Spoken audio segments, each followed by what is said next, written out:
Hey, do you know what time it is? That's right. It's time for Coach Lindy's podcast. The podcast to get you moving. Hi, I'm Lindy Hutchinson, a certified life mastery consultant with the Brave Thinking Institute.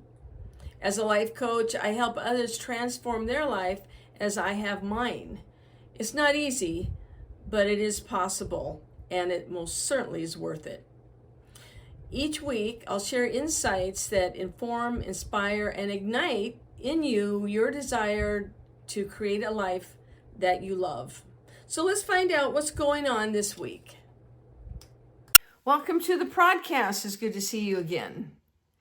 I'm redoing my office, so right now I'm off the kitchen.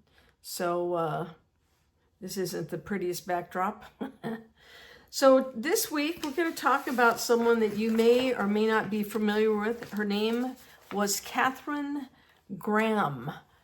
Katharine Graham, I'm going to encourage you to see the movie released in 2017 called The Post, and it's about the newspaper, the Washington Post. If you saw it before, I would encourage you to see it again and look at how it must have felt for her to be the publisher of the Washington Post. Now, Katharine Graham was born in June 1917, and then she passed in July of 2001. She inherited the Washington Post from her family. Her dad bought it in 1933, and her then husband, when her dad became elderly and he was busy, her dad was a financier and very busy, and her whole family was running in very high circles, the rich and famous, and was in banking and financing.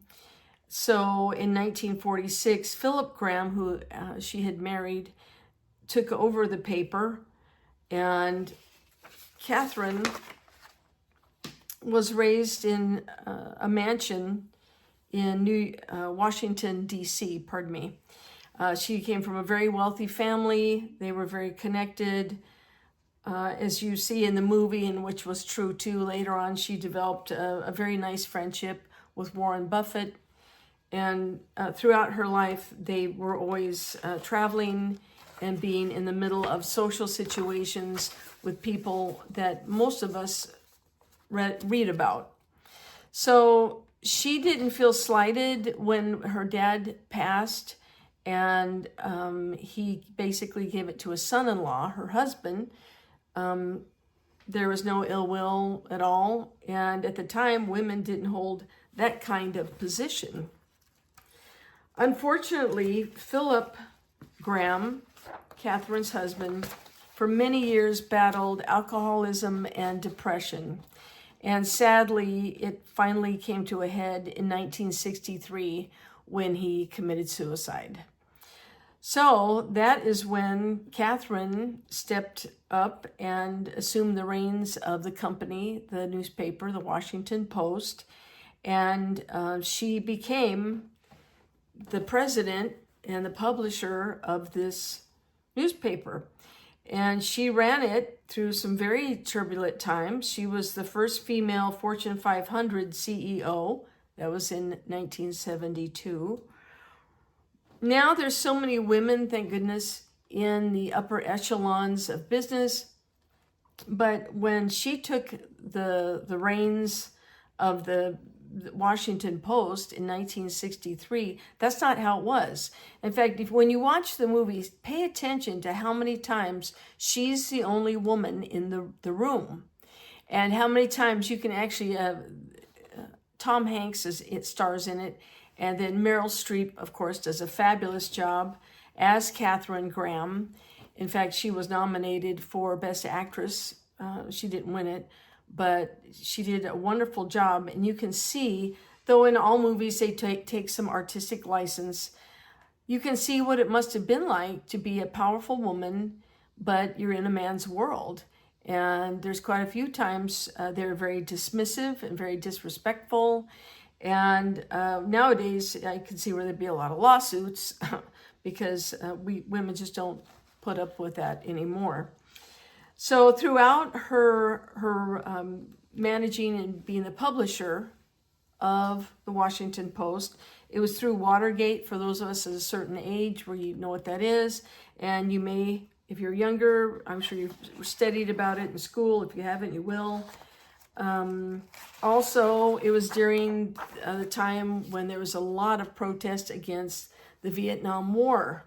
So she was publishing at a time where there was much turbulence, and yet it shows that she would not compromise.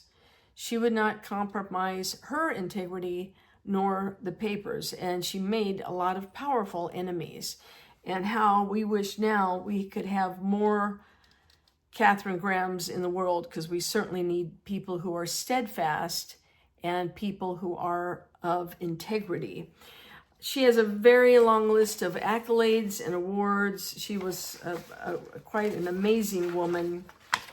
She did pass in July of 2001. She was 84 years old, and that happened in Sun Valley, Idaho.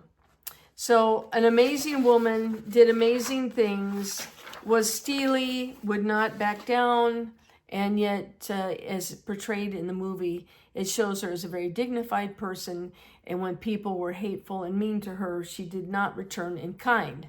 Again, something that would be really wonderful to have a lot more of that now.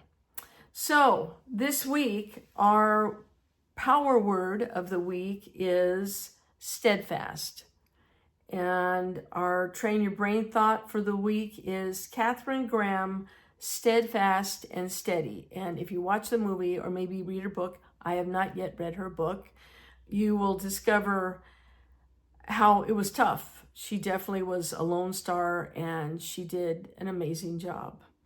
So from our Hey That's Funny file, what do you call a bear with no teeth? A gummy bear. I know. Well, we have to put those in. So I wish you a great week, and I appreciate you being here. Remember to keep building your world, keep reaching and creating a life that you love, because you deserve it. Have a good next of the week. I look forward to seeing you again soon. Take care. Bye-bye. Hey, thanks for joining me this week. I look forward to being with you every week. And if you'd like to get in touch with me, please email me at coachlindy@lindyhutchinson.com. My name is spelled L-Y-N-D-I, so it's Coach Lindy, L-Y-N-D-I, at Lindy Hutchinson, LYNDYHUTCHINSON.com. I value what your input is, and I'm always open for suggestions and ideas. If you will like and or subscribe to this podcast, that would be wonderful. I appreciate it. And I enjoy anything that you might want to send in, or if you would like some more information about coaching, send me an email and I will get back with you, and we'll talk about how you can create your best life. Have a good week. We'll see you next time. Thanks. Bye-bye.